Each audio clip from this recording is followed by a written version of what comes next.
Պատերազմի եռագլուխ Քոչարյան Կարապետյան Ծառուկյան կուսակցությունը փորձում է համոզել, թե 2024-2025 թվականից առաջ մենք ունեցել ենք խաղաղություն, նաև 2018 թվականից առաջ։ Իհարկե սպնդումը ցինիկ սուտ է, հենց թեկուզ այն փաստի բերումով, որ ընդհանրապես անկախությունից ի վեր եւ 1994 թվականի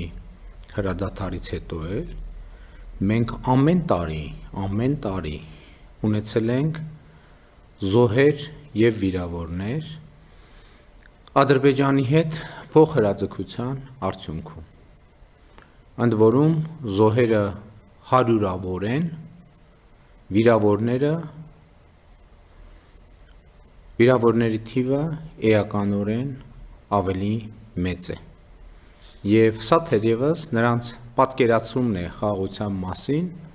որ ամեն տարի շարունակաբար մենք ունենանք զոհեր։ Եվ մեր պատկերացումը հակառակն է, որ խաղաղություն նշանակում է զոհերի եւ վիրավորների բացակայություն եւ խաղաղություն նշանակում է ընդհանրապես որևէ լարվածության բացակայություն։ Նախորդող շրջանում մենք ըստ էության անընդհատ ունեցել ենք գործնականում կարելի է ասել ամենօրյա ռեժիմով ունեցել ենք փոխհրաձգություններ։ Եղել են անընդհատ բարեբերաբար դիպուկահարների մարտեր, դիպուկահարների մինի պատերազմներ, բայց այստեղ շատ կարևոր է արձանագրել նաև հետևյալը, որ ըստ էության այդ իրավիճակը եւ մեծ պատերազմի հետ հարաբերությունները ինչ են եղել եւ ինչ են նշանակել։ Եվ հետեւաբար իմ ասածը այն է, որ մենք նախորդող շրջանում երբեք չենք ունեցել խաղաղություն, այլ ունեցել ենք պատերազմի հետաձգում։ Չենք ունեցել խաղաղություն, ունեցել ենք պատերազմի հետաձգում։ Եվ կարևոր է արձանագրել նաև, թե այնուամենայնիվ ինչպես եւ ինչի հաշվին է եղել պատերազմի հետաձգումը, որովհետեւ դա էլ ըստ էության գին է ունեցել, որով մենք վճարել ենք։ Իսկ պատերազմի հետաձգման համար մենք վճարել ենք Հայաստանի անկախությունով, ինքնիշխանությունով, պետականությունով, Հայաստանի քաղաքացիների բարեկեցությամբ եւ տնտեսական զարգացմամբ։ Եվ նաեւ սա է պետք արձանագրել, որ նաեւ այդ վճարամիջոցը, պատկերավոր ասած, նույնիսկ այդ վճարամիջոցը եւ այդ վճարամիջոցը սպառվել է արդեն 2016 թվականին, երբ որ տեղի է ունեցել 4-օրյա պատերազմը եւ ոչ միայն տեղի ունեցել 4-օրյա պատերազմը, այլև բանակցային սեղանին դրվել է բոլորովին այլ տրամաբանություն, որը հոդս է ցնդեցրել Ղարաբաղի հարցի կարգավորման հայկական կողմի բոլոր պատկերացումները։ Նրանք ովքեր կփորձեն վիճարկել այս պնդումը, ես հղում կանեմ արդեն իսկ հրապարակված եւ հայտնի բոլորին եւ բոլորին հայտնի Սերժ Սարգսյանի 2016 թվականի օգոստոսի արդեն իսկ հայտնի նամակի մասին։ Եվ ուրեմն եւս մեկ անգամ ուզում եմ արձանագրել հետեւյալը։ Մենք առաջին անգամ մեր անկախության պատմության մեջ ունենք խաղաղություն։ Մենք ունենք խաղաղություն։ Ընդ որում առաջին անգամ ունենք խաղաղություն։ Նախորդ շրջանում երբեք մենք չենք ունեցել խաղաղություն եւ այս փաստը ապացուցվում է նրանով, որ 2025 թվականը առաջին օրացուցային տարին է, որ Ադրբեջանի հետ փոխհրաձգության հետևանքով չենք ունեցել զոհեր եւ վիրավորներ։ Պատկերացնում եք անկախությունից ի վեր 1991 թվականից ի վեր 2025 թվականը այդպիսի առաջին օրացուցային տարին է։ Իսկ գործնականում մենք զոհեր եւ վիրավորներ չենք ունեցել 2024 թվականի Մարտից, փետրվարից, այսինքն վերջին նման դեպքը արձանագրվել է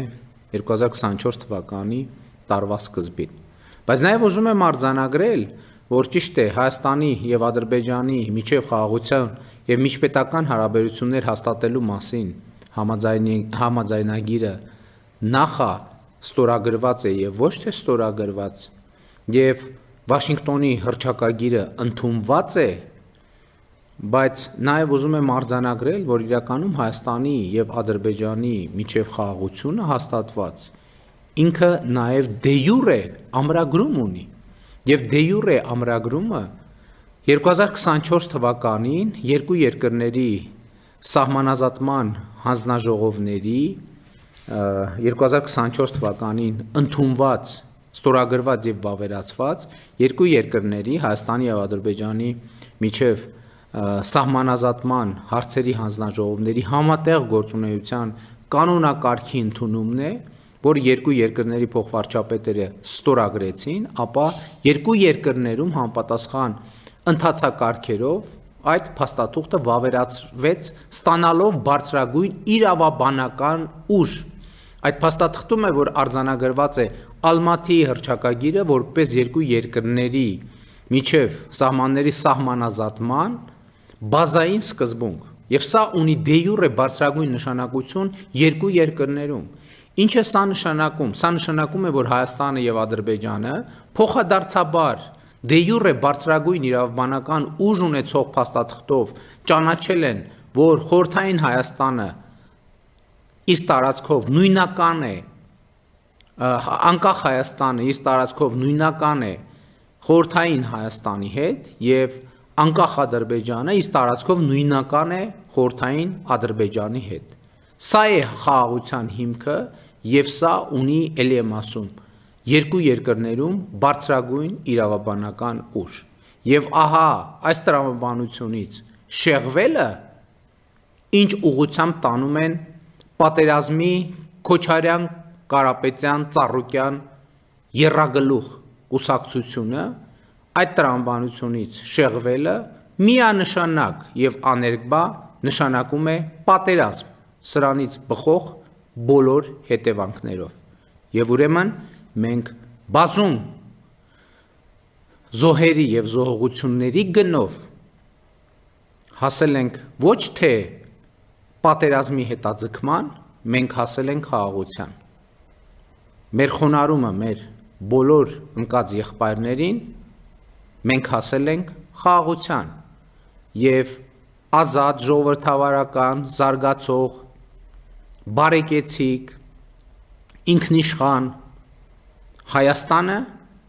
նրանց հիշատակը հարգելու բարձրագույն միջոցն է, դրանից ավելի մեծ գնահատակ նրանց զոհողություններին մենք չենք կարող մատուցել։ Եվ ուրեմն խաղաղությունը այսօր արդեն դե յուրե հաստատված է, և Հայաստանի Հանրապետության քաղաքացին պետք է տեր կանգնի իր խաղաղությանը, որովհետև սա իր